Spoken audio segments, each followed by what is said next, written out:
கர்த்தருடைய பரிசுத்த நாமத்துக்கு மகிமை உண்டாகட்டும். ஆண்டவரும் உலக இரட்சகருமாகிய இயேசு கிறிஸ்துவின் ஈடு இணையற்ற இன்ப நாமத்தில் உங்கள் யாவரையும் வாழ்த்துகிறேன், வரவேற்கிறேன். கர்த்தருக்குள்ளாக உங்களை ஆசீர்வதிக்கிறேன். பிரியமானவர்களே, இந்த நாளிலும் தியானத்திற்காக எடுத்துக்கொண்ட பரிசுத்த வேதாகமத்தினுடைய பகுதி எரேமியா தீர்க்கதரிசியின் புஸ்தகம் 4ஆம் அதிகாரம், அதில் 1வது வசனம். எரேமியா தீர்க்கதரிசியின் புஸ்தகம் 4ஆம் அதிகாரம் 1வது வசனம். இஸ்ரவேலே, நீ திரும்புகிறதற்கு மனதாயிருந்தால் என்னிடத்தில் திரும்பு என்று கர்த்தர் சொல்கிறார். இஸ்ரவேலே, நீ திரும்புகிறதற்கு மனதாயிருந்தால் என்னிடத்தில் திரும்பு என்று கர்த்தர் சொல்கிறார். பிரியமானவர்களே, இந்த வசனத்தினுடைய முதல் பகுதியை நாம் எடுத்து தியானிக்க போகிறோம். விசேஷமாக மிக தீவிரமான ஆவிக்குரிய செயல்பாடுகளில் இருந்த ஒருவர் பாவ ஆசையின் அழுத்தங்களினால் வழி தவறி போனார். விசுவாச வாழ்க்கை விட்டு பின்மாற்றம் அடைந்து போன அவரை மறுபடியும் கர்த்தருக்குள் கொண்டு வர பலர் பிரயாசப்பட்டனர். அவரை அணுகி இது குறித்து பேசினால் கர்த்தருடைய அழைப்பு வரும்போது நான் திரும்பவும் ஆவிக்குரிய வாழ்க்கைக்கு வருவேன் என்று அவர் பதிலளிப்பார். ஆனால் அவருக்கு அப்படி ஒரு அழைப்பு வரும் என்று எதிர்பார்க்க முடியாது. காணாமல் போன ஆட்டின் ஓமையில் காணாமல் போன ஆட்டை தேடி சென்றான் மேய்ப்பன். அதுபோல தகப்பனை விட்டு பிரிந்து தூரமாக போன கெட்ட குமாரன் பூமியையும் இயேசு கூறினார். ஆனால் தூரமாகி போன மகனை தேடி அந்த தகப்பன் போகவில்லை. ஆனால் அவன் மீண்டும் வந்தபோதோ தகப்பன் மிகுந்த அன்புடன் விருப்பத்துடனும் ஏற்றுக்கொண்டார். மகன் திரும்பி வரும் நாளுக்காக காத்திருந்த போதிலும் அவனை தேடி தகப்பன் போகவில்லை. ஏனென்றால் ஆடு என்பது திட்டமிட்டு காணாமல் போவதில்லை. அது தன்னுடைய இயற்கை தன்மையான மதியினத்தாலும் புத்தியினத்தினாலும் அது காணாமல் போகிறது. ஆனால் கெட்ட குமாரன் அப்படி அல்ல.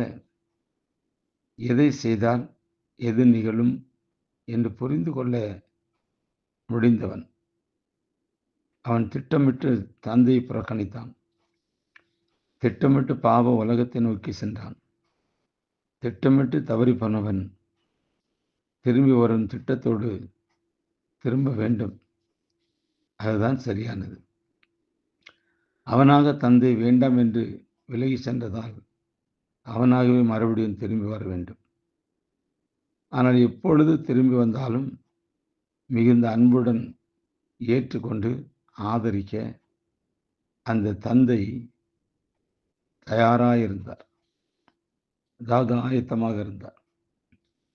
கர்த்தரை விட்டு விலகி சென்றால் அதனுடைய விளைவுகள் எப்படி இருக்கும் என்பதை கர்த்தர் அறிய வைப்பார்.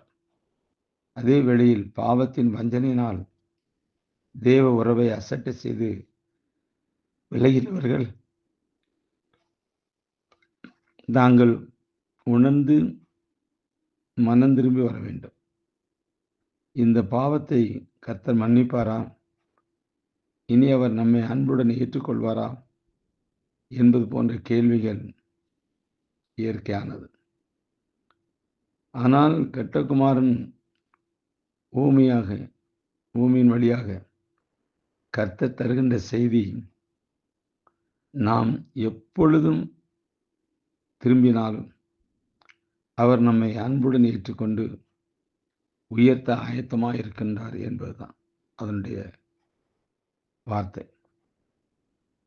அன்பார்ந்தவர்களே, இன்னைக்கு அநேக கர்த்தருடைய பிள்ளைகள் தேவனை விட்டு விலகி தூரமாயிருப்பதை நாம் பார்க்கிறோம். அவர்களிடத்தில் நாம் கேட்கும்போது அவர்கள் சொல்கிறார்கள், நான் அதன் நிமித்தமாக, இதன் நிமித்தமாக, இவர்கள் நிமித்தமாக அவர் என்னை இந்த வார்த்தை சொன்னதுனால அப்படின்னு சொல்லி பல சாக்கு போக்குகளை நாம் சொல்கிறோம். 2 ஊமை பார்த்தோம். ஒண்ணு காணாமல் போன ஆடு. மற்றொன்று கெட்ட குமாரன். காணாமல் போன ஆடு இயற்கையின் வஞ்சனத்தினால அது என்ன செய்யுது? பச்சை பசேல்னு இருக்கிற இடத்த பார்த்து அது பாடு போயிட்டே இருக்கு, தின்னுட்டு போயிட்டே இருக்குது. ஆனால் அதுக்கு திரும்பி வருவதற்குரிய இயல்பு நிலை அதற்கு இல்லை. அதனால அந்த மேய்ப்பன் தேடி போய் அந்த ஆட்டை திருப்பி கொண்டு வருகிறார். இன்னைக்கு அநேக சபைகளிலும் இப்படிதான் இருக்கு. தேவனை நன்றாய் அறிந்த பின்பு ஒருவர் ஏதோ ஒரு காரியத்தை நிமித்தமாக தேவனை விட்டு விலகி, சபையை விட்டு விலகி, சத்தியத்தை விட்டு விலகி, ஊழியக்காரனுடைய ஐக்கியத்தை விட்டு விலகி போனால் அவர்களை தேடி போக வேண்டிய அவசியம் இல்லை. ஏன்னா கெட்ட குமாரனை தகப்பன் தேடி போகல. அந்த கெட்ட குமாரன் தான் மறுபடியும் மனம் திரும்பி வருவதை நாம் இந்த வார்த்தையில கவனிக்கிறோம். அன்பார்ந்தவர்களே, தேவனை விட்டு விலகுவதற்கு தேவனிடத்துல என்ன குற்றத்தை கண்டோம்? தேவன் தம்முடைய பிள்ளைகளை எப்போதும் அவர் நேசிக்கிறார். அவர் அன்புள்ளவர். ஆனா தேவ பிள்ளைகள் அப்படி இல்லை. ஏதோ ஒரு காரியத்துக்காக சில குடும்பங்கள்ல சார் சபைக்கு ஒழுங்கா போவீங்களா, சிஸ்டர் போவீங்களா, குடும்பமா போவீங்களா, அதெல்லாம் போறதில்ல பாஸ்டர் அப்படிம்பாங்க. ஏன் எதுக்கு அப்படின்னா வீணான சாக்கு போக்குல சொல்லுவாங்க. அதனால யாருடைய வாழ்க்கை நஷ்டமாகும்? எப்படி ஆவிக்குரிய ஜீவியத்தில் நான் நிற்கிறேன் என்று சொல்ல முடியும்?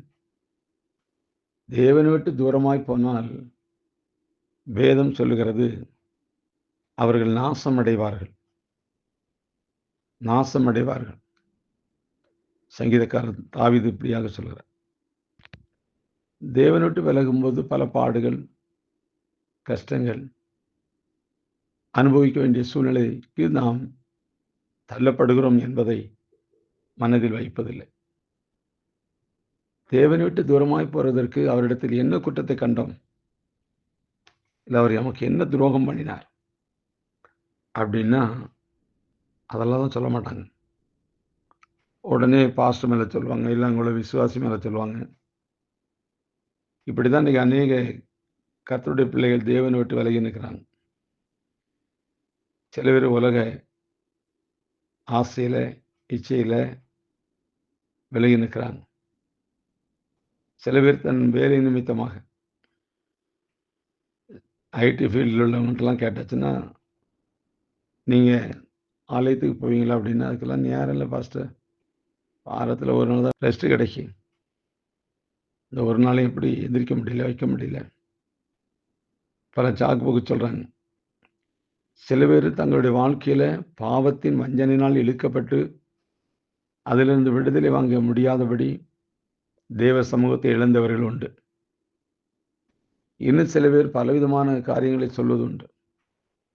எது எப்படியா இருந்தாலும் அன்பார்ந்தவர்களே, இந்த வார்த்தையை கேட்கிற நீங்கள் உங்களுக்கும் தேவனுக்கும் எவ்வளவு நெருக்கமான தொடர்பு இருக்கிறது என்பதை நீங்கள் புரிந்து சரி செய்வது நலமான காரியம். தேவனை விட்டு தூர போகக்கூடிய அளவுக்கு நம்மை இழுக்கின்ற காரியங்கள் என்ன, அல்லது தேவனை விட்டு பிரிக்கின்றது எது? இதை நாம் நன்றாக கண்டுபிடிக்கணும்.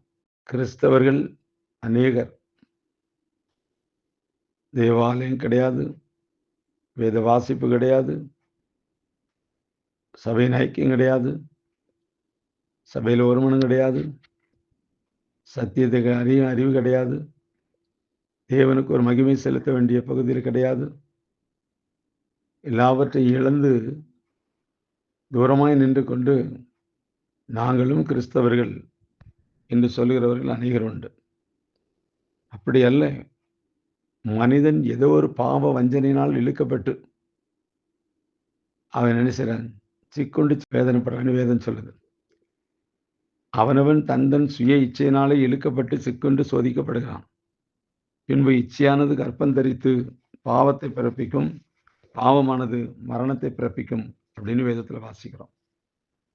உலகத்தின் வஞ்சனையினால இழுப்பட்டு போனவர்கள், தேவனை விட்டு விலகினவர்கள்.